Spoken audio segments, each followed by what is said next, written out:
Bueno, buenas tardes, ¿cómo están? Soy Gabriela Savieto, eh, es 29 de marzo de 2021 y vamos con el encuentro número 2 de esto que es formación cabalística y vamos a hablar del árbol de la vida, como les había anticipado.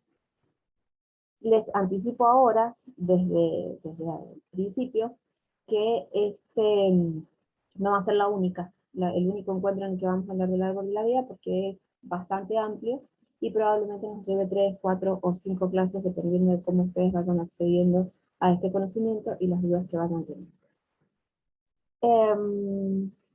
Una cosa más, antes de empezar con el tema del árbol de la vida, suscríbanse al canal de Ana Janine.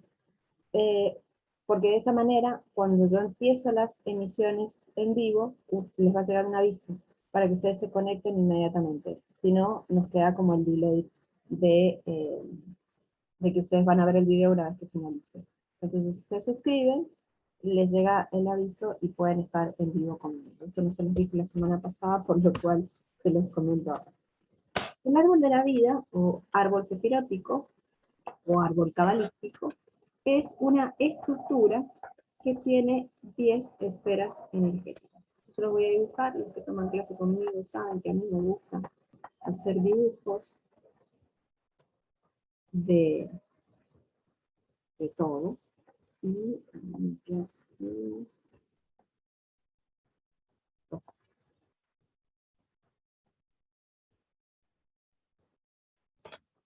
este es el árbol cabalístico. Estas 10 esferas de la realidad son la estructura a través de la cual se manifiesta todo en el mundo. Todo. El mundo, tal como lo conocemos, tercera dimensión, aquí, ahora, nosotros, todo lo perceptible por los 5 sentidos, está acá abajo. Esta esfera se llama Malkut.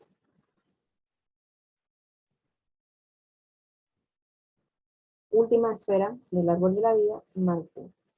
Y alrededor de Malkut hay uno de los mundos a través de los cuales se manifiesta lo que hay acá arriba. Acá arriba, esta esfera se llama Keter. Y Keter es el todo, es la totalidad. A partir de ahí es que se baja todo lo que se manifiesta en Malkut. O no, porque se puede quedar en, alguna de estas otras esferas. Y eso lo vamos a ver luego. Este espacio, acá hay como divisiones. Después, más adelante les voy a explicar porque se manifiestan como 3 triángulos o 3 lobos.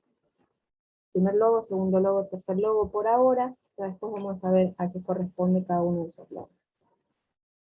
Keter, la totalidad, se divide en 2 esferas energéticas. La primera, Jochma,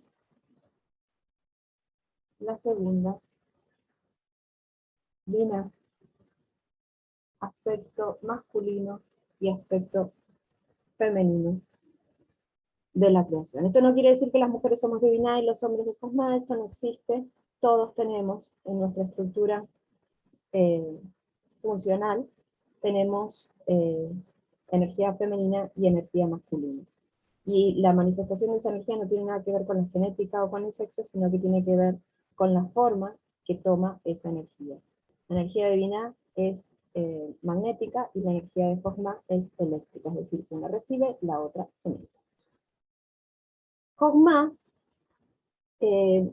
representaría lo que se llama Atzilut, o el mundo de la emanación. Entonces, se los traduzco, emanación sería la traducción al castellano, Atzilut es el término en hebreo, que se los escribo así, pero debería escribirse en hebreo. Y Binah es el mundo, este mundo acá, Binah es el mundo de la creación,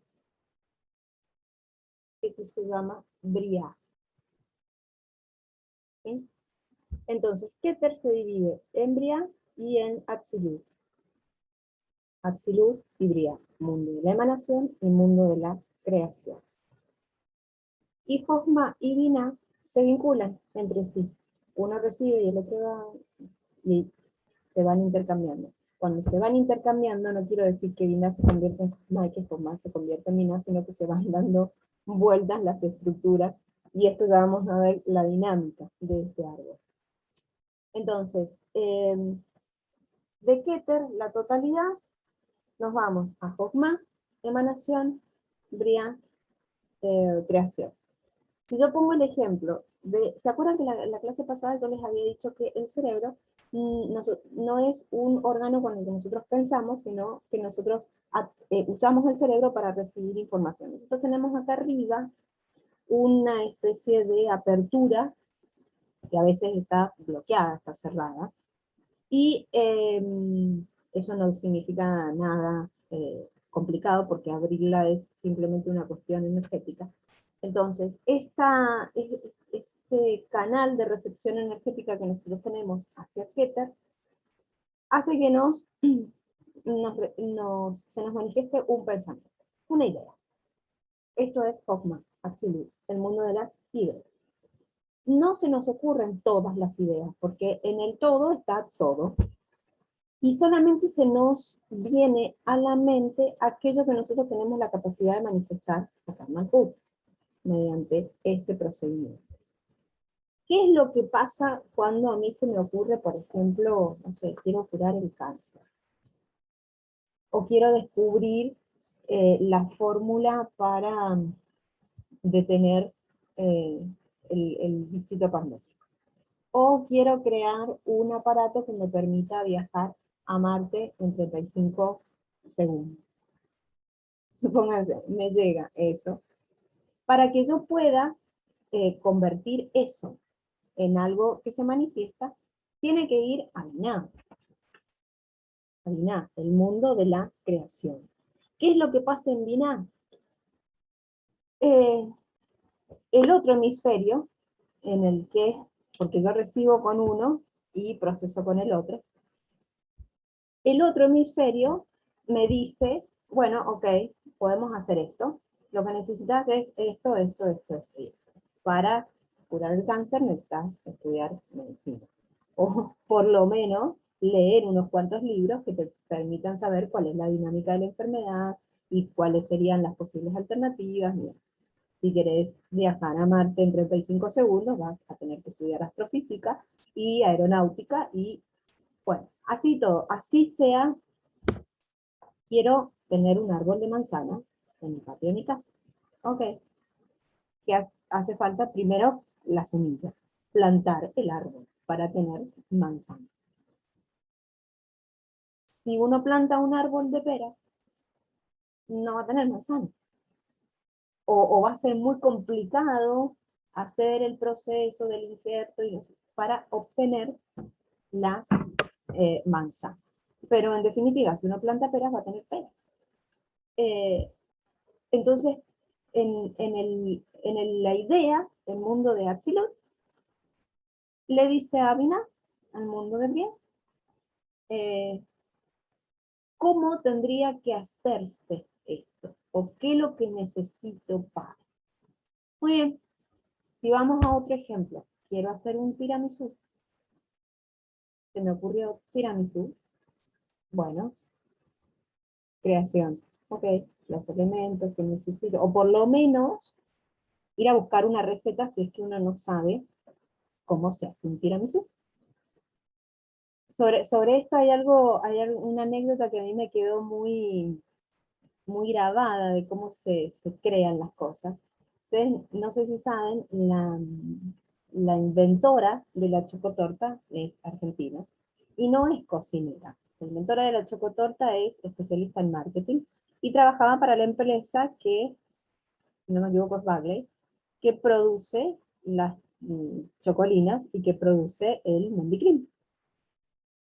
Entonces, ella tenía en su departamento de marketing, tenía que activar el consumo de las chocolinas y del Mendicrin, que eran los dos productos que ella tenía a su cargo. Entonces tenía que inventar publicidades, campañas, lo que sea, para que la gente comprara chocolinas y Mendicrin.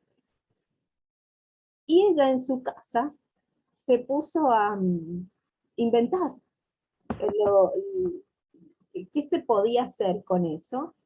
Y bueno, nada, mezcló el dulce de leche, que más argentino no puede ser, con el Mendicrin, hizo una pasta, la probó, le gustó, se puso a untar las galletas, le gustó, y dijo, bueno, voy a hacer una torta con esto. Hizo la torta. Y después a ella se le vino a la cabeza que esa torta que había hecho en su casa para su familia y que estaba riquísima, podía ser una muy buena campaña de marketing para activar el consumo de las chocolinas y del Mendicrin. Esto es el proceso del árbol de la vida en marcha. ¿Sí? Idea, creación, el tercer mundo, el de la formación. ¿Sí? Bueno, vamos a ver cómo se hace esto y ponemos manos a la obra. Este mundo se llama Yetzirah y es el mundo de la formación. Acá nosotros estructuramos el cómo vamos a hacer para manifestar esto en este mundo de acá abajo, que se llama Asia, y que es el mundo de la acción. Entonces, en el ejemplo que les di de la chocotorta, la formación sería el momento en el que ella, con esos elementos, chocolina y Mendicrin, dijo, bueno, a ver, a esto le pongo dulce de leche, no sé qué, y crea la chocotorta. Si vamos al ejemplo más complejo de la cura del cáncer, en este mundo de la formación estaría la etapa de estudiar medicina, o estudiar cómo se comporta el cáncer, o estudiar cuáles serían las posibilidades para detener la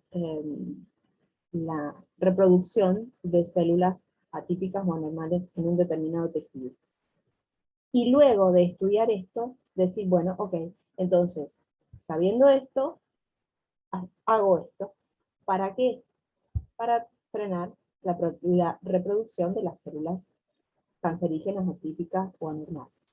Si vamos al ejemplo de quiero viajar a Marte en 35 segundos, en la formación está toda la etapa de estudiar astrofísica, aviación y todo lo demás, y después me pongo a construir un aparato para llegar a Marte en 35 segundos. ¿Sí? Todo lo que existe en el universo responde a esta dinámica de creación. Emanación, creación, formación y acción. Lo que nosotros hacemos es la última etapa. Y la mayoría de las cosas que nosotros hacemos, las hacemos de manera inconsciente, pero en algún momento las aprendimos. Cuando aprendimos a hablar, lo hicimos siguiendo un procedimiento que empezó en una recepción de decir, ah, bueno, a ver, sí, este sonido con este sonido, con este sonido, significa esto, pronuncio el sonido y se manifiesta lo que yo quiero. Hagan un análisis de lo que sea que a ustedes se les ocurra y llévenlo a esta estructura. Todo lo que ustedes ven manifestado surgió de una idea que siguió un proceso creativo de formación y luego de manifestación. Cada una de estas esferas tiene una dinámica específica. Una dinámica específica que en el conjunto del árbol responden a esa misma dinámica. Entonces, no es que estos tres triángulos y el mundo de Malkuth están separados.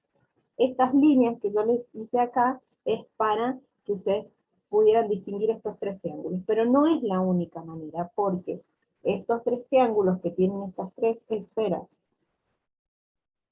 y estos otros tres también se manifiestan con el de arriba, y también se manifiestan con el de abajo, y también se manifiestan con el último. Y este también se manifiesta con estos dos, y este se manifiesta con. En el medio hay una subesfera, que no la vamos a mencionar hoy, la vamos a ver después, se llama la. Es una subesfera. Pero entre Josma y Binah, además de relacionarse entre sí, Binah se relaciona con César, así se llama esta esfera, y se relaciona con Geburah, así se llama esta esfera. Bien, Gesed y Geburah se relacionan entre sí de la misma manera que se relacionan Josma y Binah. Y se relacionan ambas con Tiferet, que es la esfera del medio. A su vez, Binah también se relaciona con Tiferet. Y Josma también se relaciona con Tiferet. Tiferet no solamente se relaciona con Geburah y con Gesed, y con Binah y con Josma, sino que también se relaciona con estas dos. Esta se llama Netzach y esta se llama Hod. Netzach y Hod reciben influencia de Tiferet, y Hod también recibe influencia de Geburah, y Netzach también recibe influencia de Gesed. Por último, está Yesod, que recibe influencia de Netzach y influencia de Hod. Y a su vez, Hod también emite, igual que Netzach, a Malkut. Y Tiferet, por supuesto, que se relaciona con eso. Esta es la estructura del árbol de la vida. Ustedes se los voy a estar como muy desprolijo acá. Ustedes en cualquier búsqueda de Google que hagan y ponen árbol de la vida o árbol sefirótico o árbol cabalístico y les va a salir esto bastante prolijito. Yo después en los comentarios del video que se sube a YouTube, en los comentarios les voy a poner una entrada al texto. Esto está en la primera, todo esto está en la primera de las parashá del Zohar, que se llama Bereshit. Bereshit, y ahora sí se los voy a escribir en hebreo.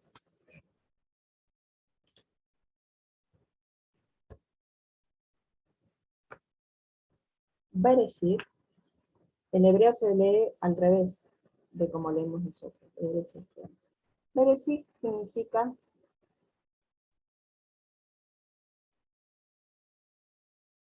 en el principio. En el principio. Esta, cuando ustedes acceden al texto de la Torá en hebreo, esta es la primera palabra que aparece. Bereshit et Elohim. Dios creó. Les vuelvo a repetir. Repetir o no sé si se los dije. Acá, en este Keter, que es todo, que es como este Keter, es lo que la gente habitualmente llama Dios.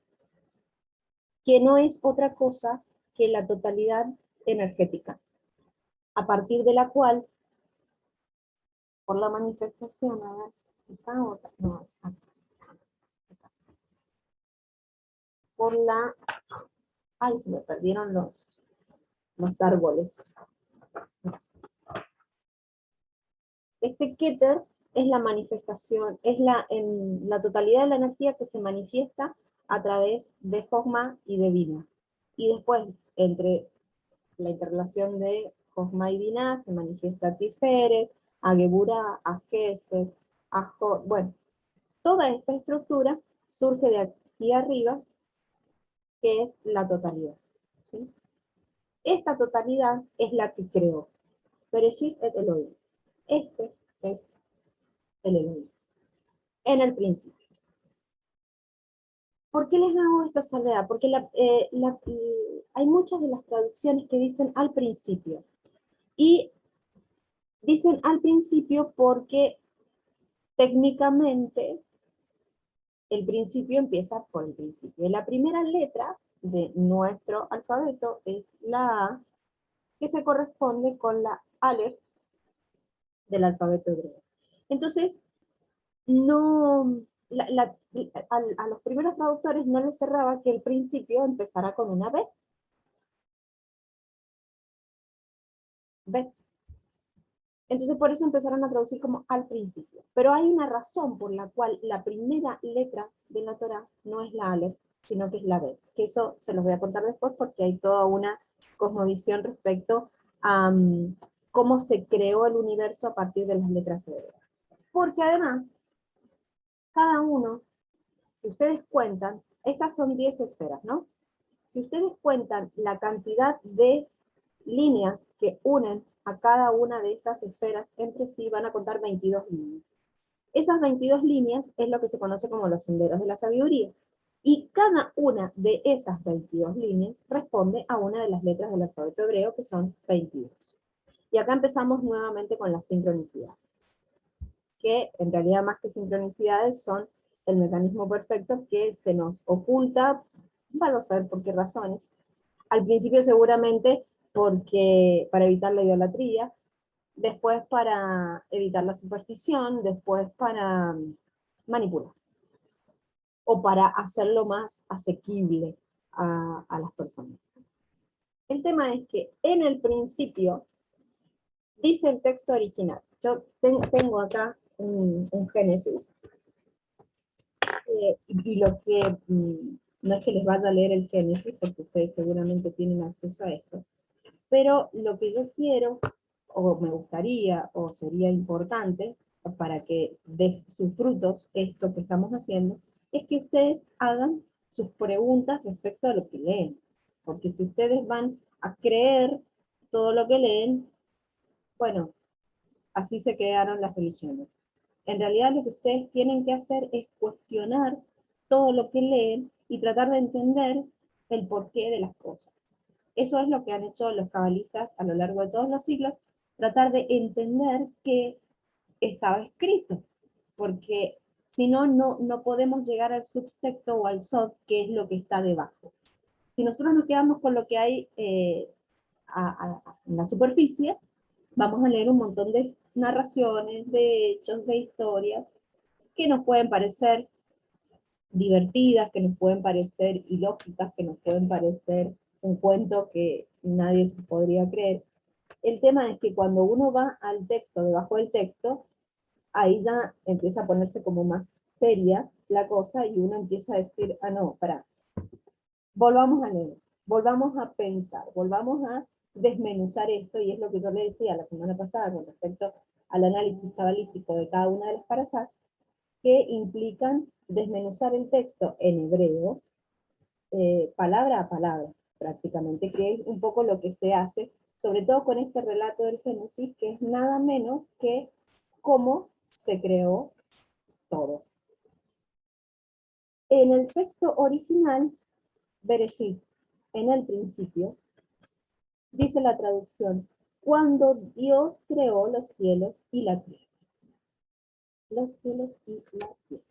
El texto original dice los cielos. No dice la tierra. Los cielos. Los cielos hace referencia a estos 4 mundos que yo les acabo de nombrar. El mundo de Atzilut, el mundo de Briah, el mundo de Tzirah y el mundo de Asir. Emanación, creación, formación y acción. Pero esto no es todo, porque esto es más lindo todavía. Todo era confusión.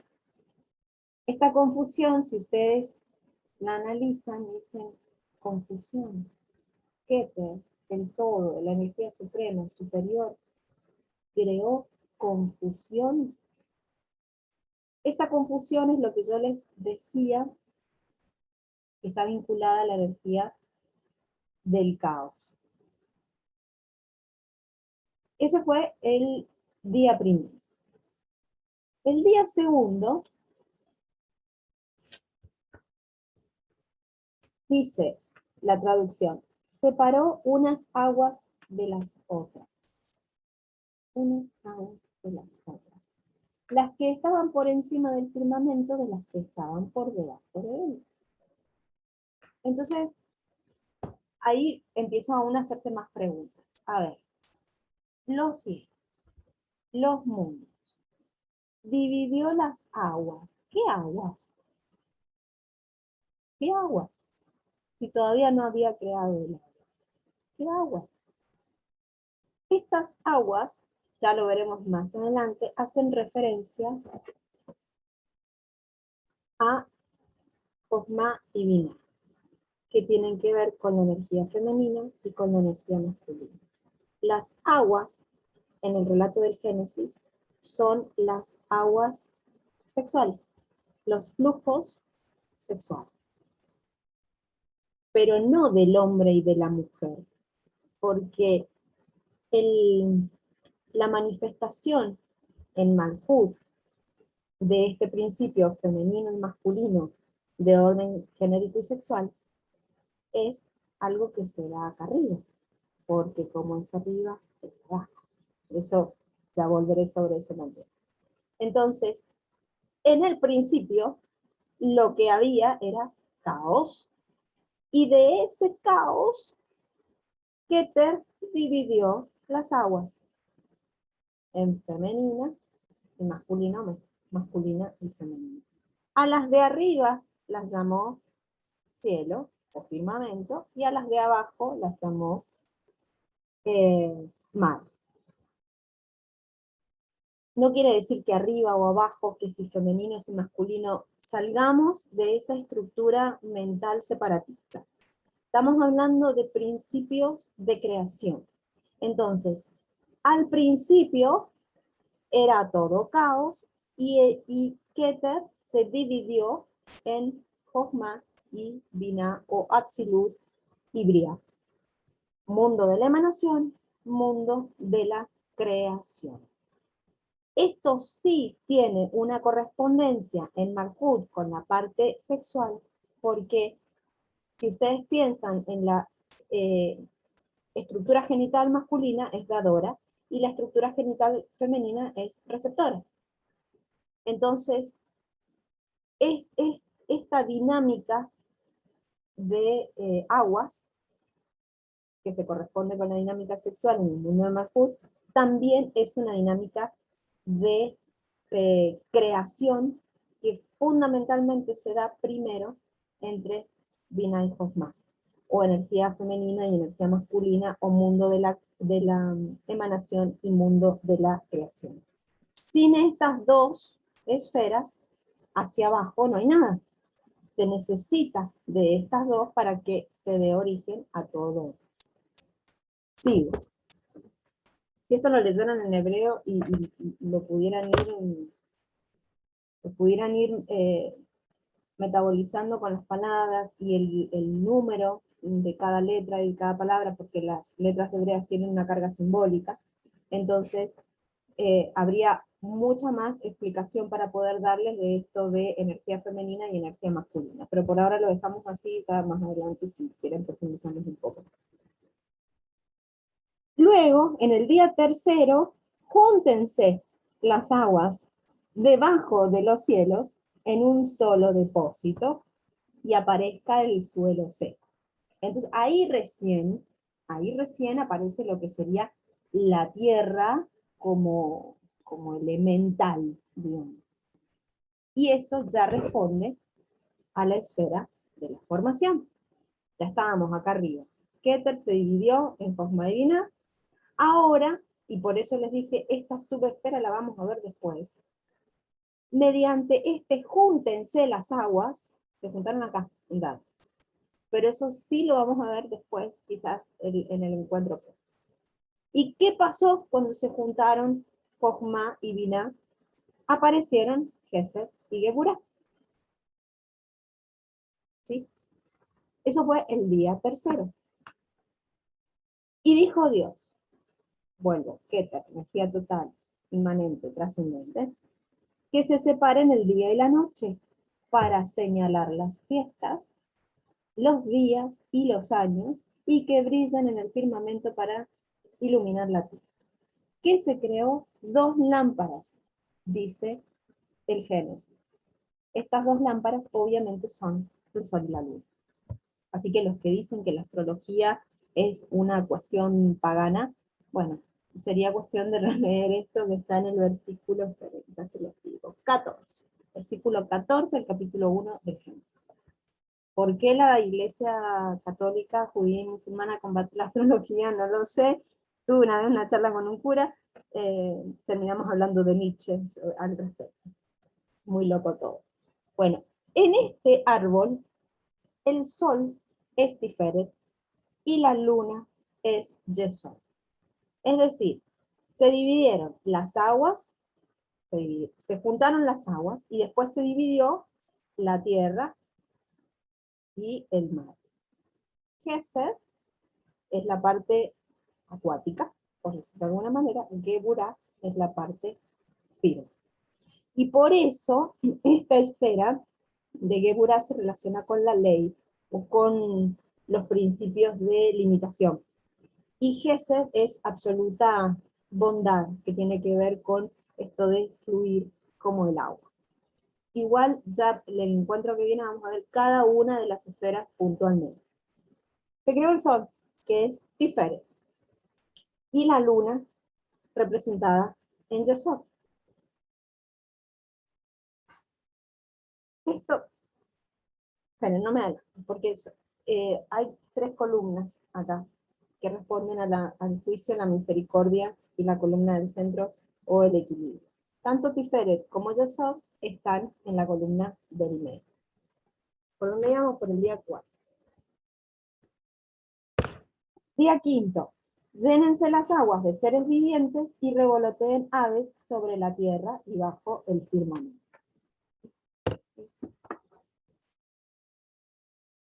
Lo que se creó lo que se creó en las aguas, bajo las aguas, y lo que se creó bajo el cielo o en la tierra es Job. Tenganme paciencia, ya vamos a ir a lo que cada una de estas cuestiones significa. Y después, eso fue el día 15. Y el día sexto dijo, miren qué bonito, qué bonita conjunción verbal. Hagamos, dijo Dios, hagamos al hombre a nuestra imagen y semejanza. Y esta es la primera pregunta que cualquiera que lee por primera vez el Génesis debería hacerse, no sé si ustedes se la han hecho. Yo por lo menos la primera vez no me la hice. Hagamos. ¿Quiénes? ¿Quiénes? Si era la totalidad. ¿A quién le preguntó Dios? Hagamos al hombre a nuestra imagen y semejanza. Le preguntó a los peces, le preguntó a las plantas, se le preguntó a la tierra, además. Hasta ahora solamente había caos y una energía que intentaba apaciguar el caos dividiendo las aguas y después las aguas de arriba iluminadas con dos luminarias y las aguas de abajo separadas en lo que sería tierra firme y mar. En el día quinto, sí, bien, en el día quinto, cuando se llenaron las aguas de seres vivientes y revolotean las aves sobre la tierra y bajo el firmamento, es la primera creación, entre comillas, de algo vinculado a un mundo de seres vivos. Entonces, ¿a quién le pregunta Dios si hacemos al hombre?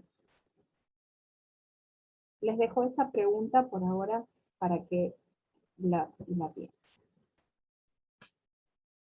Entonces, Dios creó el hombre a su imagen, dice el texto. A imagen de Dios los creó, macho y hembra los creó. Aquí dice, por primera vez macho y hembra los creó. Pero el relato de la creación de la mujer, o principio femenino, en este mundo de la acción, viene recién en el capítulo 2, pero todavía no llegó. En el día 6 Dios los bendijo, llenen la tierra y sométanla. Tienen autoridad sobre los peces, sobre las aves, sobre todo ser viviente que se mueve sobre la tierra. Y el día 7 descansó. ¿De qué? O sea, sigo. Recuerdo unas preguntas. ¿A quién le preguntó Dios si creaban un hombre? ¿En qué momento apareció la mujer así en el texto, si todavía no había hecho más que un hombre? Pero después dijo los hizo hombre. Y el 7 día descansó. Dios descansó. El todo, la energía suprema, inmanente, trascendente, necesita descansar cuando en realidad es una usina permanentemente activa que baja información a través de Josma, a través de Binah para manifestar el Malkut. No hay descanso. Es un todo en permanente acción hacia la fractalidad del mundo infinito. En el capítulo 2, cuando se habla del jardín del Edén, en realidad hay más preguntas. Porque el día en que Yahvé, y acá hay otra palabra que se traduce como Yahvé, pero que es muy importante que ustedes la vean escrita en hebreo. Es el Yud Hei Vav. Estas son 4 letras hebreas. Que esto es Dios. Pero no es Dios porque la Yud se puede traducir como I o Ye, la Hei se puede traducir como H, la J se puede la Vav se puede traducir como B corta y nuevamente la G como H. De esto es de donde sale la traducción de Yahvé. ¿Y por qué sale así? Porque en los textos originales las letras en hebreo no tienen vocales. En las letras hebreas no hay vocales. Las vocales son unos puntitos que aparecen en las letras del idioma hebreo abajo o arriba o en el medio de las letras. Pero eso es algo agregado por los traductores en función de, ya se los voy a decir, cada vocal responde a una de estas sefirot, porque además hay 3 maneras de escribir la A, ¿sí? De escribir o de ponerla en la letra para que se pronuncie una A, que ¿no? Más o menos así. Estos serían signitos que colocados debajo de las letras hacen que esto se pueda pronunciar como una ya, y no como una y o como una y. ¿Sí? Esta escritura fue lo que se tradujo como ya. Pero en realidad, esto no se traduce. Y ni siquiera se pronuncia. Porque como es el todo no tiene manifestación física, sino a través del árbol. Entonces, esta que ustedes vean estas letras, Yud, Hei, Vav, Hei, esto es el todo, o también llamado Dios, pero yo no quiero usar mucho la palabra Dios porque se lleva todo muy a lo religioso, y lo que queremos hacer acá es desmitificar esta historia. Entonces, Yahvé es el Yud-Hei Vav-Hei. Entonces, lo voy a decir como corresponde. En el día en el que Yud-Hei Vav-Hei hizo la tierra y los cielos, no había hecho llover, y tampoco había hombre que cultivara el suelo escuchen esto, hiciera subir las aguas. El hombre hiciera subir las aguas. Y acá sí vuelvo al tema que les había dicho más temprano, de las aguas femeninas y las aguas masculinas, que este fue el principio de separación entre energía masculina y femenina, que tenía que ver con esto de las aguas. Cada vez que en el Génesis se hace referencia a las aguas, se hace referencia al sexo, básicamente, aunque a muchos les pueda parecer una cosa terrible. Bueno, acá empezamos a ver por qué se empezaron a esconder algunas situaciones y se las empezaron a disfrazar. Como era esto que el hombre hacía subir las aguas, lo dejo a su imaginación, pero el hombre sube sus aguas, ¿sí? Entonces, el día en el que Yud-Heh-Vav-Heh hizo la tierra y los cielos, no había hecho llover es bajar, y tampoco había hombre que cultivara el suelo e hiciera subir las aguas. Es decir, Yud-Heh-Vav-Heh las baja y el hombre las sube. Es esto. Yud-Heh-Vav-Heh las baja a Malkut y en Malkut el hombre las sube. Esto es lo que dice en este cuarto versículo del capítulo 2 del Génesis. Entonces, Yud-Heh-Vav-Heh plantó un jardín y colocó allí al hombre. No era que al hombre ya lo puso en un espacio en donde ya había creado los animales y los árboles y las aves, y ya había creado todo y entonces finalmente creó al hombre. No, no, no, no. Evidentemente no. Evidentemente el hombre era parte de todo lo demás y luego hizo un jardín. ¿Quién? ¿Cierto? ¿O mal? Sigo con las preguntas. Yud-Heh-Vav-Heh plantó un jardín y colocó allí al hombre. Al hombre que había formado. Cada vez que en la Torá o en cualquier texto hebreo ustedes le han formado, se hace referencia a Yetzirah, a este mundo, el mundo de la formación. Acá se forman las cosas. En Jogma se recibe la emanación, en Binah se crea, en Yetzirah se forma y en Atzilut se manifiesta. En Asia, perdón, se manifiesta. Malkut. Recién ahí, miren todos los versículos que llevo, que los tengo subrayados, no se los estoy leyendo textuales. Recién ahí dice, Yud-Heh-Vav-Heh hizo brotar del suelo toda clase de árboles, agradables a la vista y buenos para comer. El árbol de la vida estaba en el jardín. ¿En qué momento estaba el árbol de la vida? Y lo estaba haciendo en ese momento. Como también el árbol de la ciencia del bien y del mal. Oigan, dos árboles, no uno.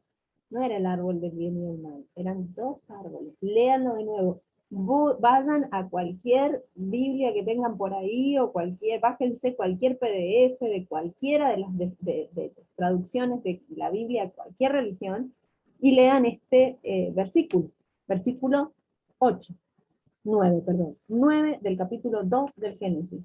Yud-Heh-Vav-Heh hizo brotar del suelo toda clase de árboles agradables a la vista y buenos para comer. El árbol de la vida estaba en el jardín, como también el árbol de la ciencia del bien y del mal, o del conocimiento del bien y del mal. Creo que es la primera vez que pueden llegar ustedes a leer este versículo de la Biblia y preguntarse, entonces eran dos árboles. Siempre hablamos de uno, fruto prohibido del árbol del bien y el mal, que Eva y la serpiente y todo ese cuento. Bueno, eran dos árboles. Acá, en este versículo es donde por primera vez aparece la mención del árbol de la vida, que es este. No es que hay un árbol con ramas, no, es este, que también tiene sus ramas, sus árboles, sus hojas, sus frutos y sus raíces, pero es este. Y el árbol del conocimiento del bien y del mal. Después, más abajo, tiene la advertencia. Puedes comer todo lo que quieras, pero no comerás del árbol de la ciencia del bien y del mal. El día que comas de él, morirás. Después de esto, esto se lo dice Yud-Heh-Vah-Heh a el hombre que había creado. Después de esto, en el relato, en el capítulo 2 del Génesis, dice, no es bueno que el hombre esté solo, le daré un ser semejante para que lo ayude.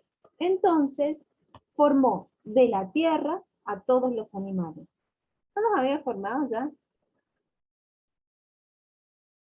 Formó de la tierra a todos los animales y a todas las aves y los llevó ante el hombre. El hombre les puso nombre a esos animales, pero no encontró ninguno que fuera a su altura y lo ayudara. Relean de vuelta, o sea, en el día, ¿cuándo fue quinto, cuarto, que hizo día quinto? Llénense las aguas de seres vivientes y revoloteen aves sobre la tierra y el cielo. ¿Qué creó entonces luego de crear al hombre? Si supuestamente cuando crea al hombre ya estaba todo creado. Vuelve el relato y dice, creó animales y bestias y fieras salvajes, para que el hombre encontrara entre todo eso algo que le fuera como su compañía. Bueno, como el hombre no encontró entre todo eso que se había creado, no encontró algo que le sirviera, entonces Yud-Heh-Vah-Heh hizo caer en un profundo sueño al hombre y sacó una de sus costillas y con eso formó una mujer. Están formados.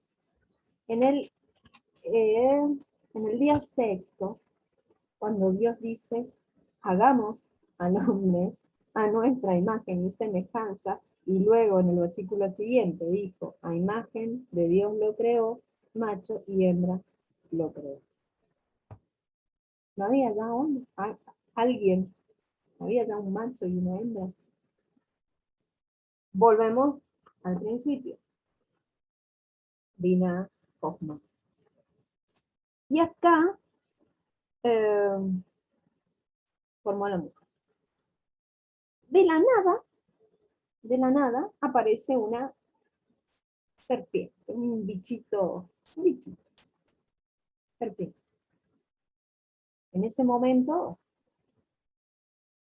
Adán conocía a todo lo que se había creado, porque de hecho no tenía por qué presentársela, él le había dado un nombre. ¿No? Y esta serpiente, que era la más astuta de todos los animales, le dijo a la mujer, claro, ¿por qué se lo dijo a la mujer? Porque al hombre ya lo conocía, el hombre tenía como el poder sobre ella, que le había dado al hombre, a Adán, el poder de... Y entonces, la serpiente viva, eh, es cierto que Dios les ha dicho no coman de ninguno de los árboles del jardín. Y entonces Eva le responde que podían comer de todos menos del árbol del bien y del mal. Y entonces la serpiente le dijo, no es cierto que morirán. De hecho, vení, probad, comer. ¿Cómo sabía Eva que iba a morir? Suponiendo que Eva era lo que todos creemos que era, ¿no? Y que la serpiente era lo que supuestamente creemos que era, ¿no? Si ellos estaban en esta estructura, no hay muerte acá, no existe eso.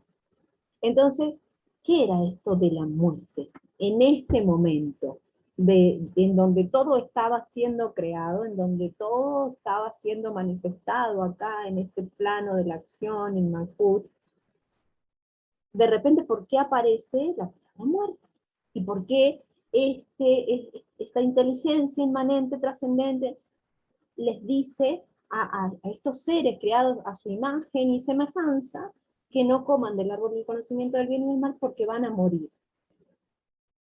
Si no existe el concepto de muerte acá arriba, ¿por qué iba a existir acá abajo?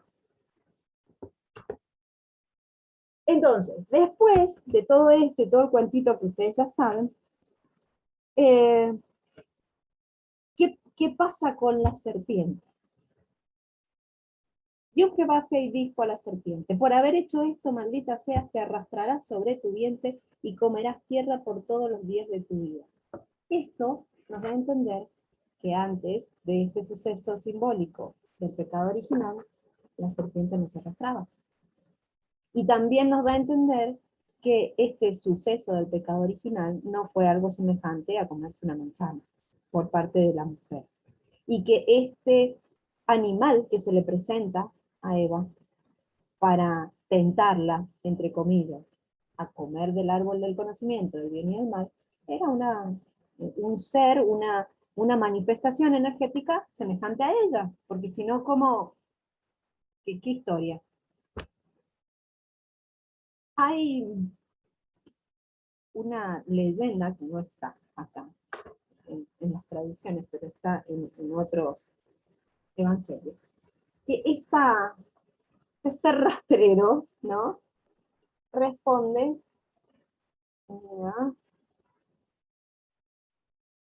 a este nombre. Lamed, Lamed.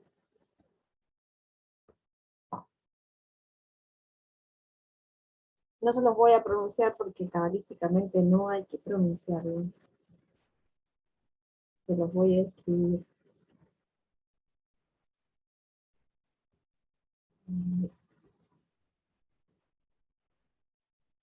Alcanzo el Lamed, Lamed, Tap, este. Y este ser esta manifestación energética es la que interactúa con Jabá o Eva, o la primera mujer, o la manifestación en Malhut de la energía femenina de Binah. Eso es básicamente Jabá o Eva. La manifestación en Malhut de la energía femenina de Binah. Vuelvo a la Binah. Binah. Energía femenina. Y Jochma, energía masculina, manifestación de Adán. Vuelvo a repetir esto de que no se trata de hombre y mujer, sino de energía masculina y energía femenina que todos tenemos y que se manifiesta de diferentes maneras según sea magnética, como en Binah, o eléctrica, como Jochma, dadora, como Jochma, receptora, como mujer, luz o vasija. Sobre el tema de la luz y la vasija vamos a hablar después, porque es lo que origina esta dinámica de dar y recibir qué cosa, la energía, básicamente, y que tiene que ver con esta estructura. Si ustedes esta misma estructura la llevan al cuerpo humano, tenemos cabeza, hombros,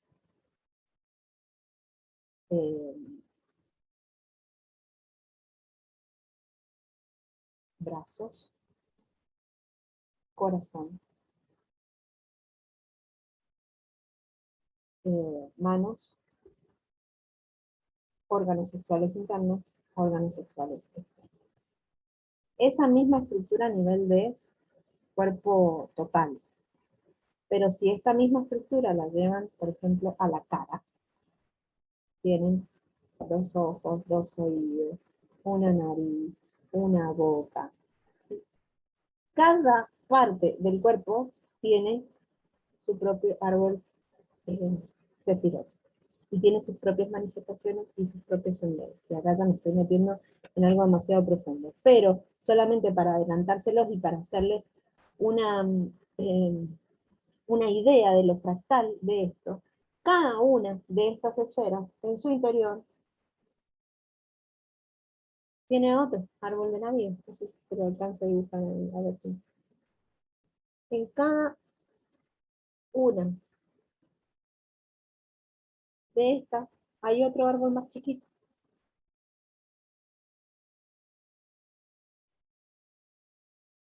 Y acá, y adentro de cada una de estas hay otro, y otro, y otro, y otro. Entonces, desde el macrocosmos total al microcosmos de un quantum, ahí está. Todo el tiempo se reproduce de manera fractal esto. Y si ustedes lo llevan al cuerpo, bueno, acá nos metemos con las dos columnas del árbol de la vida, a ver si se las puedo por ahí volver, para que no sea una cosa encima de la otra y se termine siendo una cuestión difícil de ver y de entender. Este árbol cefirótico o 10 esferas en manifestación, con todos sus senderos, responden a 3 columnas.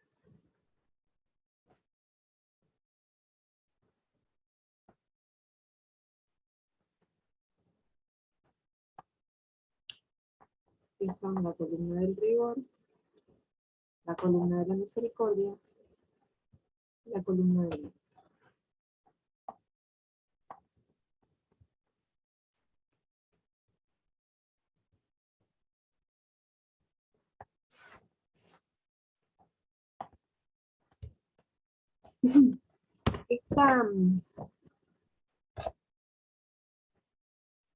Estas columnas,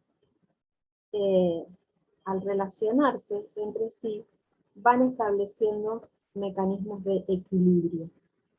Entonces, este centro podría entenderse como el tronco del ser humano, en donde la columna vertebral es como el eje.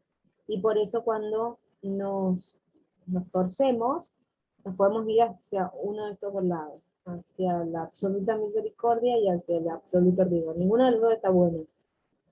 Siempre hay que mantenerse en esto. Para poder mantenerse alineado en este centro, tanto la misericordia como el rigor tienen que estar equilibrados. Y se equilibran como en este centro.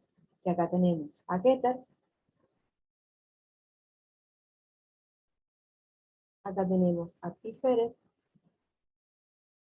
Yesod y Malkuth. Entonces, Sol, Luna, Mundo, todo. Este equilibrio, tanto si ustedes van de un lado, pueden hacerlo así, pueden hacerlo así.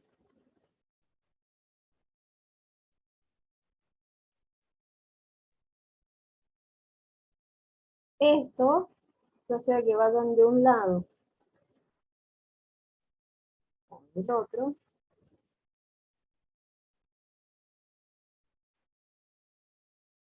ya sea que suban o bajen, esto es lo que en algunas otras ramas del conocimiento se llama la kundalini, o la energía, el proceso de subir y bajar la energía.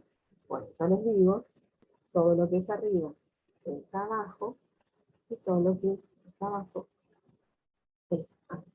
Y este proceso lo estamos haciendo constantemente, de manera inconsciente la mayoría de las veces.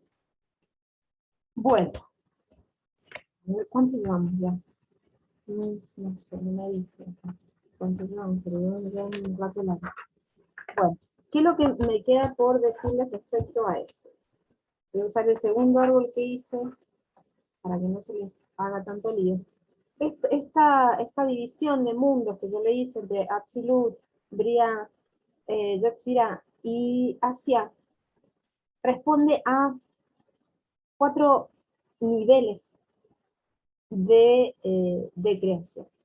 Que podemos hablar en Malkuth de la parte o del reino mineral, en la parte de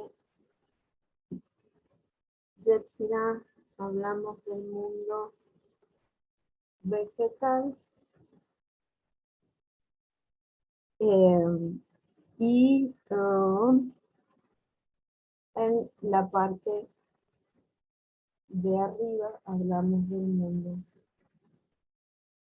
animal. Pero no cualquier mundo vegetal y no cualquier mundo. ¿Por qué?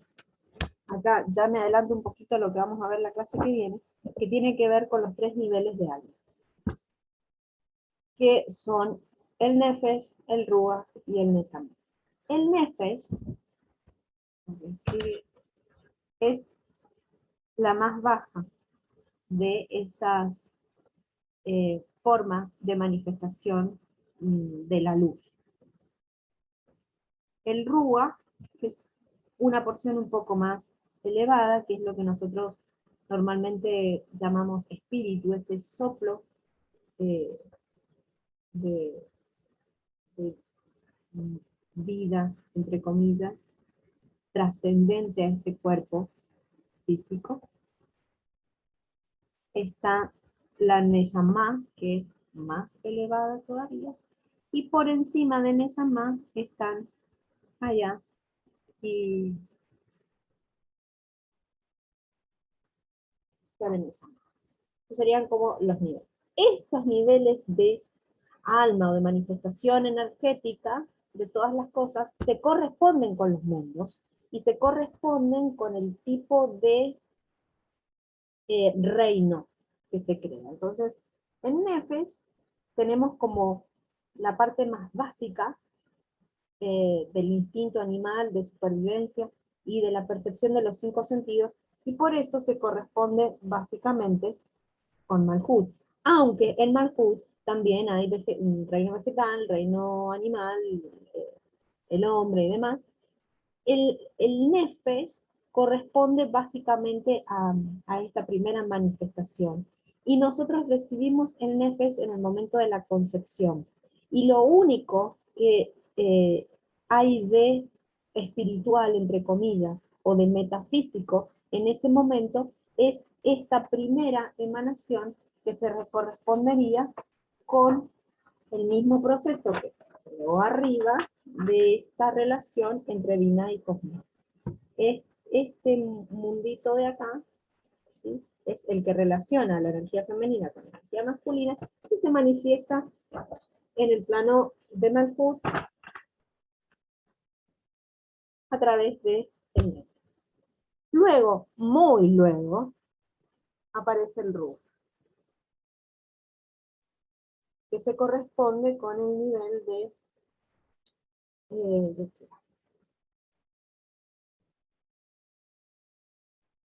el Ruach es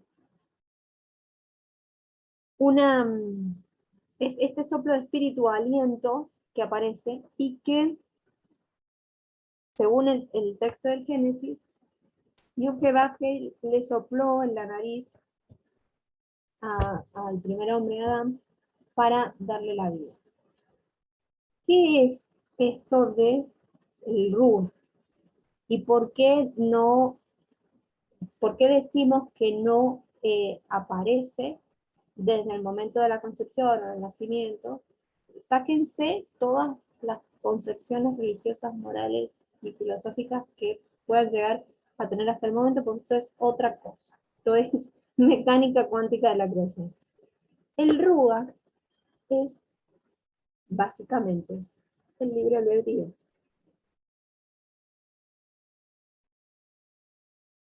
Y este libre albedrío no puede ser recibido por alguien que depende de otro. Entonces, por eso aparece en la adolescencia. Este nivel de alma que nos baja y que digamos, hace más grande nuestro espacio espiritual, baja, no solo porque nuestra vasija espiritual ya está en condiciones de recibir más información, sino porque aparte podemos hacernos cargo de ello. Y por eso esto sucede alrededor de los 12 años en las mujeres, 13 años en los varones, y tiene que ver con lo que llamamos adolescencia. La adolescencia no es otra cosa que el dolor o la crisis de darse cuenta que uno tiene que hacerse cargo de lo que hace. Porque hasta ese momento estaba todo buenísimo. Nos daban todo hecho, no, era todo dado, estábamos como en una especie de jardín del Edén. Entonces, fíjense lo metafórico del Génesis. ¿Y por qué entendemos que hay un Sod y que no es el texto literal? Entonces estábamos como en ese jardín, en donde estaba bonito, y de repente aparece alguien, una energía, que nos dice, oiga, pero ¿por qué no van a comer del árbol del conocimiento del bien y del mal? Es mentira que se van a morir. Y entonces, ¿qué hace uno? Se enfrenta por primera vez con la decisión, con tener que tomar una decisión que trae una consecuencia. Esto es el libre albedrío y lo que les decía en la clase pasada, hacerse cargo de la responsabilidad que tenemos de las cosas que nos pasan. Si uno le echa que fue lo que pasó en una narración del Génesis, el hombre se le aparece a Adán, le dice, no, bueno, lo que pasa es que estoy desnudo, y ¿por qué? ¿Cómo sabes que estás desnudo? No, porque esta mujer que me diste me hizo comer del árbol del fruto del bien y del mal, entonces Dios va, le increpa a la serpiente, y le dice, ¿y por qué comiste? No, es que la serpiente, o sea, y después la serpiente se arrastra por la tierra, forever life. Entonces, todo esto es la muestra de que si nosotros no somos capaces de hacernos cargo del 100% de la responsabilidad de las cosas que nos pasan, y si nos vamos a morir. Pero esta muerte, que no hace referencia tanto a lo físico, sino a lo espiritual. ¿Y por qué hace referencia a lo espiritual? Porque el árbol del que comió Javá por negociación con Lamed Lamed Tab es el árbol del conocimiento del bien y del mal. No es el árbol de la vida. Y entonces, ¿se acuerdan que al principio les dije, había dos árboles al final, no era solo uno? ¿Y por qué la bicha esta energía complicada, caótica, eh, dice que coman del árbol del bien y del mal, que era el que estaba prohibido? Porque el árbol del conocimiento del bien y del mal es lo que se conoce como el árbol de la muerte, que no es distinto del árbol de la vida. Hay una alteración en el orden de las esferas energéticas, que ya después se los voy a decir porque no viene al caso que yo les enseñe justamente el árbol de la muerte sin explicarles el árbol de la vida. Pero en el centro del árbol de la vida no está Tiferet, sino que está Netzach. Y Jot se corre, entonces hay aquí un temita. Y este Tiferet, que es el sol, si ustedes este árbol lo ponen en su cuerpo, Tiferet tiene que ver con el corazón. Y Netzach, que es la esfera que está para el próximo encuentro, les voy a explicar detalladamente de qué se trata cada esfera energética, Netzach tiene que ver con la emoción. Entonces, si nosotros en el centro, acá, en vez de poner sentimiento, ponemos emoción, se distorsiona todo. Y esa es la diferencia entre comer del árbol de la vida o comer del árbol del bien y del mal. Pero ¿cómo saber esto si nadie nos lo enseña? Bueno, lo están aprendiendo. Esto implica la responsabilidad de ahora saber cómo van a ustedes relacionarse con esta estructura. Y también darse cuenta por qué lo que sea que les pasa en la vida funciona de una manera o funciona de otra. Si ustedes están comiendo del árbol de la vida o están comiendo del árbol del bien y del mal. Sigo con los niveles de alma. El Neshama es lo que normalmente nosotros llamamos alma. Pero en realidad, la Neshama es como la iluminación. ¿Sí? Entonces, partíamos desde Malhut, en donde había un Nefesh, una estructura espiritual netamente de supervivencia y de anclaje a los 5 sentidos, a lo perceptible como mundo tangible de materia. El Ruja nos habilita el libre albedrío y nos encontramos de repente con el tema de que, opa, hay que decidir y esa decisión trae una consecuencia.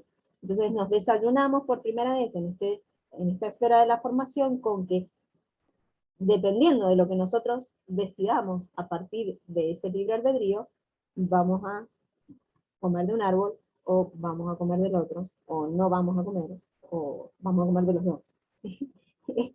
Este es el libre albedrío, y estamos en ese momento ya nuestro ser espiritual, o nuestro ser energético, ya tiene un segundo nivel de alma, que es el Ru.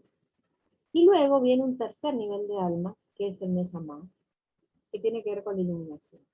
Mucha gente no llega acá.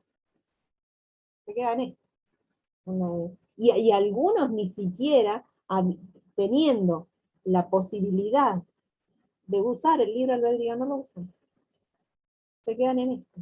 En la esclavitud de los 5 sentidos, en el mundo de la materia, en que, bueno, si esto es así, por algo será. Eh, me, me río porque hay tanta gente que, siendo profundamente espiritual y religiosa, hace uso de, bueno, ¿será que Dios no lo quiso? O por algo Dios lo quiere así. No, no, eso es no ser consciente de la posibilidad de utilizar la mecánica de la creación para manifestar las cosas. Y viene la otra pregunta: ¿por qué nos pasan cosas malas? ¿Por qué, si nosotros, desde nuestro libre albedrío y desde nuestra propia capacidad de deseo, no deseamos algo malo, porque nos pasan cosas malas? Esto tiene que ver con la ley causa-consecuencia. Si nosotros, cada vez que tomamos una decisión, somos conscientes del efecto de esa decisión y nos hacemos absolutamente responsables del efecto de esa decisión, bueno, no hay mucha respuesta, ¿sí? Podemos hablar horas, que ya lo vamos a hacer más adelante, sobre cosas terribles, terribles, enfermedades dramáticas, niños que nacen con deformaciones congénitas, niños que viven apenas unos segundos después de haber nacido, personas que mueren de una manera trágica, eh, violaciones, asesinatos. Bueno, tantas cosas horribles como se les puedan a ustedes ocurrir, que suceden en este plano de Malkuth. Ustedes me dicen, ¿todo eso está en Keter? Sí. Sí. Porque las fuerzas del caos tienen la misma polaridad que las fuerzas del orden. Entonces, cuando uno accede al mundo metafísico, se encuentra siempre con las dos polaridades. Y ser absolutamente consciente de esta fractalidad de causa-consecuencia, causa-consecuencia, causa-consecuencia. Ustedes, hay un montón de películas, Matrix entre las más famosas, el efecto mariposa, esto de que una mariposa en el Pacífico genera un huracán en el Atlántico. Esto es así. Entonces, si uno en cada momento que tiene que tomar una decisión consciente fuera capaz de fractalizar eso hacia el infinito, uno tendría la posibilidad de decir, bueno, ok, si hago esto, pasa esto, pasa esto, pasa esto, pasa esto, pasa esto. Generalmente esto lo hacemos, pero de manera inconsciente. Y al tener en esta antena, que es el cerebro, la antena receptora, tener un montón de capas, de filtros, de velos, que no nos permiten ver la totalidad, entonces uno generalmente, presa de los 5 sentidos, sometido al mundo de tercera dimensión, en el plano de la acción, en el más bajo de los niveles, que es Malkuth, más bajo de los niveles del árbol de la vida, que es Malkuth. Uno como que, si cada una de estas cosas se pudiera hacer de manera consciente, y si seríamos dioses, vaya. Bueno, yo les digo, sí, lo somos. Lo que pasa es que lo hacemos de manera muchas veces inconsciente. E inconscientemente también nos vamos, no, nos vamos encaminando hacia el caos, hacia la tragedia, hacia el dolor, hacia lo oscuro. La mayoría de nosotros no lo hace voluntariamente. Es más, hay algunos que disfrutan el caos, el dolor, la oscuridad, o sea, viven en esa realidad. Ese es su malhut, esa es la manifestación de los 5 sentidos en su esfera de acción. Entonces, en estos 3 niveles que nosotros estemos viviendo, en el Nefesh, el Ruach o el Neshama, va a determinar la calidad de la experiencia que nosotros tengamos. Hayá y Sor en Neshama, ya, o sea, a Hayá solamente, no sé, se los voy a dejar. En general tenemos el conocimiento de que solamente los profetas llegan acá, porque este mundo, este nivel de alma que está allá implica una iluminación superior que nos permitiría ver hacia adelante. Esta profecía de decir, bueno, si decide esto, va a pasar esto, esto, esto, esto y esto. Bueno, ese nivel de conexión con la totalidad, la constancia que tenemos es la de los profetas, la de estas personas que de una manera casi como, no sé, están tan conectados, su centro está tan equilibrado y están tan alineados con la totalidad que nada, ven algo o perciben algo y dicen hacia el infinito y más allá este nivel. Hay muchos que llegan también a este nivel y que no tenemos el conocimiento o que no ha quedado plasmado ese conocimiento, pero hay muchos. Y el Shoresan Sama más ya solamente. O Elías, ya vamos a hablar de Elías y la Merkabah. Que sepamos, pero van a venir. Entonces, eh, cada uno de estos mundos que se viene creando, este árbol es absolutamente dinámico todo el tiempo, no es que Dios un día, Dios, Yud-Heh-Vav-Heh, y la totalidad, Keter, un día dijo, no, bueno, voy a crear los mundos, y son los planetas, las estrellas, la luna, el sol, los animales, dividió las aguas. No, no, no, esto se está creando y recreando todo el tiempo. Y aunque esto lo explica el Zohar, entonces no es que se hizo de una vez y nunca más. Se está recreando constantemente. Y es lo que yo les decía el otro día, un libro que tiene tantos miles de años, es como muy fuerte leer que eso fue escrito hace miles de años, cuando recién la ciencia, desde lo físico, está ahora accediendo a la realidad de la física cuántica y diciendo, bueno, miren, en realidad este mundo es una de las cuerdas, y está la otra cuerda, y está la otra cuerda, y está probando de manera científica la existencia de los multiversos. La interrelación entre las dimensiones. Básicamente el árbol de la vida es esto, subir y bajar por los mundos, es subir y bajar por las cuerdas, es crear las realidades en forma paralela, y que no es este aquí y ahora, es este aquí y ahora porque yo decido que es este aquí y ahora, y si quiero que dentro de 2 segundos sea otro aquí y ahora, va a ser otro aquí y ahora, porque en definitiva todo tiene que ver con una cuestión de recepción de esta antena que nosotros tenemos y encaminarla, encauzar esa recepción a través de un sistema mecánico de estructuración del todo. ¿El todo puede ser manifestado? Sí, el todo puede ser manifestado. ¿Cómo? Con esta mecánica, que es la mecánica que se nos revela en el Génesis. Después les voy a decir cuándo apareció el Génesis y cómo se llegó a ese texto. ¿Sí? Pero por ahora, básicamente, un poco la idea de estas 10 esferas energéticas que interactúan dentro de 4 mundos y que en cada uno de esos mundos, a cada uno de esos mundos se accede a medida que uno va anexando o va bajando o va incorporando niveles de alma desde Netzach, desde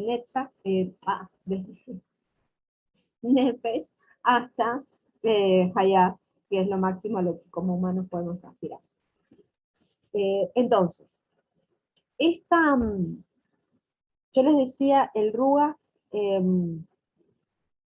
es el libre albedrío y Binah la iluminación.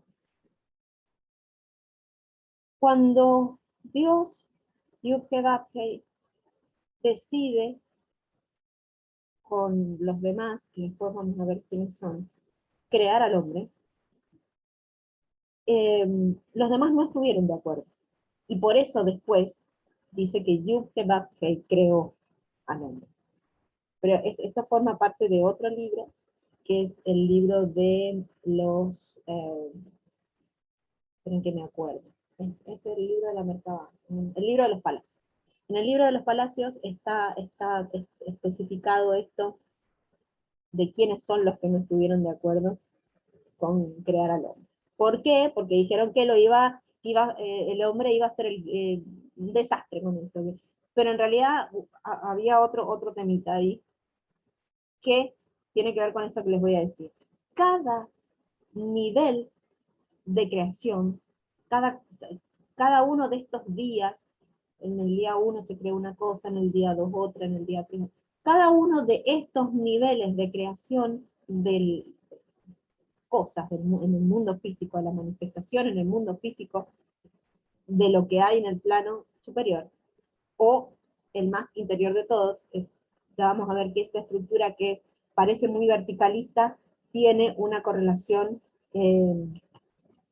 horizontal.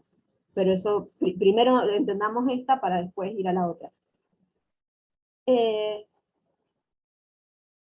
Cada uno de los mundos que se fueron creando tenían incorporado las características del mundo que se creó anteriormente. Entonces, si nosotros pensamos que somos un cuerpo que nace, crece, se reproduce y muere, esta característica es común al mundo vegetal y al mundo animal. O sea, en ese nivel el hombre no tiene ninguna historia. Ustedes me dicen por ahí el libre albedrío, que el libre albedrío responde a la esfera de lo humano. Bueno, no. El libre albedrío también lo tienen los animales. El animal decide cuándo comer, cuándo dormir, cuándo cazar, cuándo tener una cópula con otro, cuándo... El animal decide, y decide en función de qué, de sus necesidades, de su instinto. Los animales también tienen idioma, porque hay muchos que pudieran decir, bueno, el hombre habla, se comunica. Bueno, sí, habla y se comunica en su idioma, pero los animales también tienen su mecanismo comunicativo, que sería su idioma. Ellos se comunican, se dicen cosas a su manera, en su estructura, pero se dicen cosas. Incluso las plantas se comunican entre sí, las plantas tienen feromonas que mandan emisiones a otras plantas avisando, no sé, que hay una plaga, por ejemplo. Hay comunicación incluso en el mundo vegetal. Entonces, la comunicación no es para nada un atributo humano. El libre albedrío no es para nada un atributo humano porque es de los animales también. Y tampoco la individualización. Y esto sí es algo que eh, los, eh, los animales tienen por encima de las plantas. Las plantas saben que son plantas, pero no saben que las demás son distintas. El animal sí se autopercibe como una unidad, como un ser específico, y que el otro animal es otra cosa, y que el otro es otra cosa. Esto tiene que ver fundamentalmente con el ego. El ego es la capacidad de individuación o de individualización o de sentirse uno diferente de otro. Entonces, si el libre albedrío, si el idioma o la capacidad de individuación no son absolutamente humanos, ¿qué es lo que hace que el humano sea distinto al resto de la creación? Y acá viene el tema por el cual los que no estaban de acuerdo con que se creara el hombre, lo hicieron, no estaban de acuerdo por esto, porque dijeron, bueno, a ver, si por encima de las piedras está el reino vegetal, y el reino vegetal ya tiene ciertas características propias. El reino animal tiene ciertas características propias, y además tienen incorporadas las características del mundo vegetal, que a su vez tienen incorporadas las características del mundo mineral, por lo tanto el animal es mineral, vegetal y animal al mismo tiempo. Si vamos a crear un ser superior, entonces, oiga, o sea, es lo máximo, es lo máximo. ¿Por qué sería lo máximo? ¿Qué es lo que hace que el ser humano, como tal, el hombre, Adán, Abba, Adán Kadmon, el ser primero, primogénito y plural?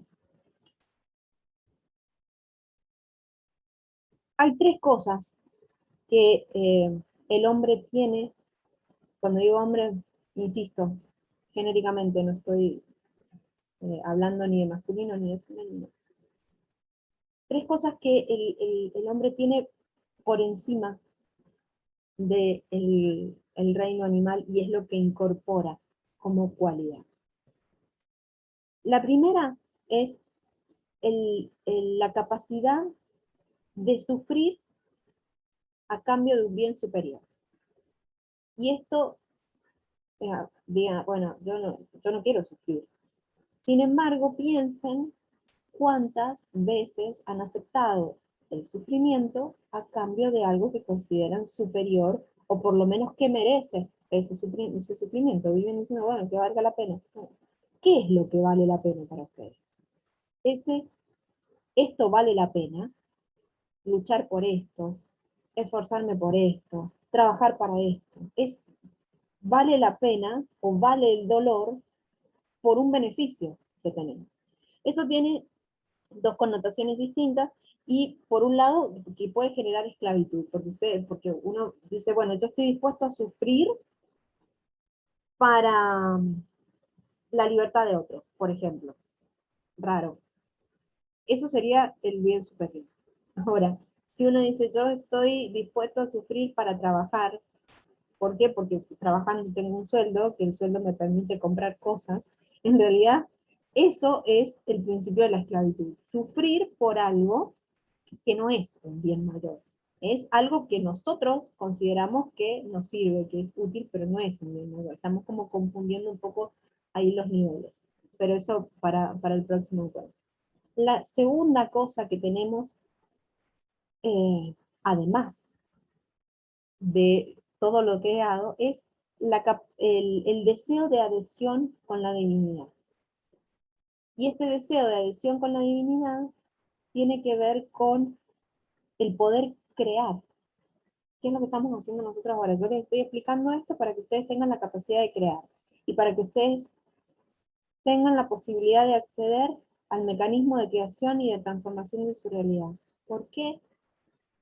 Porque somos imagen y semejanza. Este deseo de adhesión a la divinidad es absolutamente único.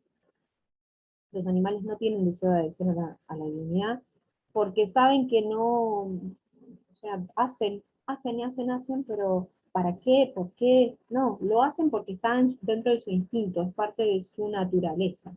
Pero nosotros, además de hacer algunas cosas que están vinculadas a nuestra naturaleza, esas cosas tienen un poder de adhesión con algo trascendente. Ese poder de adhesión con algo trascendente que nos permite crear no solamente nuestra realidad, nuestro aquí y ahora, sino que nos permite crear cosas increíbles que hace 50 años atrás ni siquiera hubieran podido ser imaginadas por nuestros padres, y hace 10 años atrás ni siquiera podrían haber sido imaginadas por nosotros. Entonces, el deseo de adhesión a la divinidad, el deseo creador, es lo que hace que podamos crear las cosas que creamos. Y por último, la capacidad de percibir el deseo del otro. Y esto tiene dos aspectos, porque todo tiene esos dos aspectos, ¿sí? Que el árbol de la vida o el árbol del bien y del mal. Son el mismo árbol con diferente centro. Esta capacidad de percibir el deseo del otro que tenemos nosotros, ¿para qué nos sirve? Para que nosotros para que nosotros ayudemos al otro y para que el otro nos ayude a nosotros. Es decir, tiene un sentido fraternal. Lo percibo, somos todos deseos, y saquémonos ya en el próximo encuentro vamos a ver un poco más profundamente por qué el deseo es bueno. Saquemos no el hecho de que el deseo es malo. El deseo egoísta es más complicado, pero en definitiva es preferible ser un gran egoísta que ser un gran pusilánime, porque el gran egoísta al menos crea cosas egoístamente, pero las crea. Entonces, el deseo individual y de percepción del deseo de otro, ¿para qué? Para ayudarlo o para que el otro, sabiendo lo que yo necesito, me ayude, y esa interrelación hace que se puedan generar estos mecanismos de subida y bajada entre los distintos árboles de la vida en todos los planos. Fractalidad, física cuántica, abran el velo. ¿Y qué es lo que pasa? Esta capacidad de percibir el deseo del otro, lo que en el árbol del conocimiento del bien y del mal, sería la envidia, ¿no? Porque como nosotros tenemos la capacidad de percibir el deseo del otro, queremos lo mismo que el otro. Entonces, percibimos lo que el otro desea y competimos con el otro para ver quién lo tiene primero o si yo se lo puedo sacar. Y entonces, primero quiero un auto, pero después quiero el auto de mi vecino. Y primero quiero una pareja y después quiero la pareja de mi compañero de trabajo. Y quiero ir a un restaurante y comer sushi. Y después, cuando llego y elijo en la carta el sushi que me quiero comer, pasa un mozo con una bandeja con otro sushi y quiero ese también. Entonces, ese deseo infinito que tenemos es lo que hace que nosotros querramos una cosa y otra. El animal no. El animal, una vez que se llena, no come más nada. Aunque uno le pueda poner una vaca entera ahí a disposición, no la va a comer porque ya no tiene hambre, no tiene deseo de comer. El ser humano puede comer todo lo que quiera, hasta que mientras su cuerpo le dé. Y puede desear infinitamente, no sé, tener 100 parejas si quiere, o 2 o 3 por día, o sea, no hay un límite en el deseo. Entonces, como no hay un límite en el deseo, todo lo que uno quiere lo puede tener. ¿Cuáles son las limitaciones? Por un lado, el bien superior o el bien inferior, por otro lado, el egoísmo, eh, y, y por último, la competencia. Porque si uno quiere algo que todos quieren, bueno, va a tener que competir con eso. Todo lo que tiene que ver con competencia forma parte del mundo animal, no del mundo humano. El mundo, eh, el mundo humano no compite, crea. Entonces, si yo quiero el auto del vecino, ahí estamos en problema. Ahora, si yo quiero otro auto, mejor que el vecino, bueno, se puede crear esa otra realidad. Y después el vecino querrá un auto mejor que el de nosotros y así el fractal es infinito. El trabajo espiritual, básicamente, y el objeto de comprender esta mecánica del árbol de la vida, tiene que ver con identificar estos niveles de Nefesh, Ruach, Neshama, Asya, Yetzirah, Briah y Atzilut, y manifestarlo, bajarlo a Malkuth. Para eso es todo esto, nada más. Y yo les decía más temprano eh, que Ajayá eh, solamente llegaban los profetas porque viene con iluminación y todo lo. A mí me gustaría dejarles ya para terminar un par de preguntas para que ustedes se hagan en función de esto. Vean este video cuantas veces quieran. Busquen en internet todo lo que quieran sobre el árbol de la vida. Vean, más allá de lo que yo después les vaya pasando, analicen el árbol de la vida. La semana que viene vamos a hablar sobre las esferas y después sobre los senderos, ya que vamos a seguir con esto. Pero por lo menos apréndanse la estructura y los nombres de las esferas y los nombres de los mundos, para que cuando yo les hable de Atzilut y de Asya o de Malkuth y de Keter, más o menos ustedes mentalmente sepan en qué parte del árbol me estoy moviendo. Pregúntense, ¿quién soy? porque en principio, sí, yo les preguntaba al principio de este encuentro, ¿quién sos? O que ustedes mismos se preguntaran, ¿quién soy? Probablemente ustedes hagan referencia a lo que hacen. Soy maestra, soy empleada, soy mamá, soy médico. ¿Quién soy? Cuando empezamos a ahondar un poquito más en esto, decimos, bueno, sí, soy un ser humano. Okay. Después empezamos a ahondar un poquito más, no, soy un alma adentro de un cuerpo físico. Okay.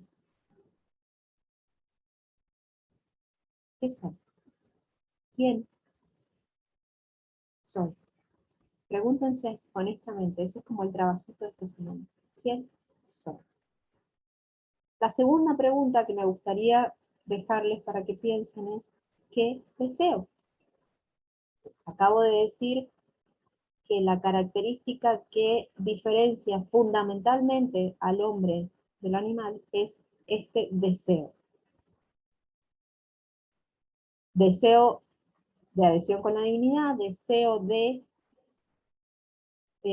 percibir el deseo de otro, capacidad de percibir el deseo de otro, y esta capacidad de recibir dolor a cambio de un bien mayor. ¿Qué deseo? Y por último, si eso que desean permanece en el plano del deseo y no en el plano de la realidad, es porque hay algo que está impidiendo su manifestación en Malkuth. Piensen por qué. ¿Por qué no se manifiesta eso? Hay, recuerden aquí que hay tres cuestiones que nosotros, en donde nosotros no podemos influir. La primera es el libre albedrío de los demás. La segunda es la ley de causa y efecto, y la tercera es la mecánica de la creación. Sobre la ley del libre albedrío de los demás no podemos interferir porque yo les voy a explicar qué es lo que tiene, por qué cada uno tiene su propio camino y por qué no nos podemos meter en el camino del otro, porque eso estaría afectando seriamente la mecánica del árbol de la vida. La segunda, respecto a la ley de causa y efecto, les estoy haciéndoles una introducción a este conocimiento de la mecánica de la creación. Bueno, ustedes ya tienen más o menos un esquema de cómo una idea se transforma en realidad. ¿Qué está impidiendo que ese deseo se manifieste? O eso que ustedes piensan que es un deseo, se manifiesta. Y lo tercero, la tercera cuestión a tener en cuenta en qué es lo que está impidiendo que esto se manifieste, en función de la estructura del árbol de la vida, de lo que yo les estaba diciendo, los niveles superiores, el del medio y el inferior, hay, y que cada uno tiene una conexión y cómo se vinculan y demás, que son los senderos. Piensen ustedes si acaso puede ser que exista en alguno de esos niveles un bloqueo que impida que baje.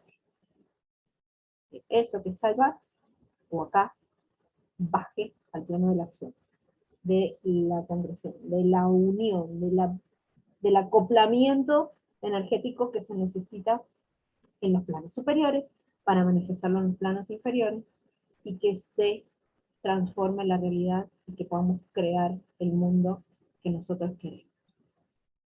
Por ahora los dejo con esto. Repítanme todas las veces que quieran y anoten sus preguntas para hacérmelas llegar, porque ya con todo lo que he dicho hoy, si no hay preguntas, bueno, les voy a pasar la información para que profundicen. Recuerden, si quieren, relean con lectura crítica y hagan todas las preguntas, háganse todas las preguntas que quieran con respecto a los dos primeros capítulos del libro del Génesis. Y en el Zohar, todo lo que he dicho hoy está en la explicación de la primera parashá, que se llama Bereshit.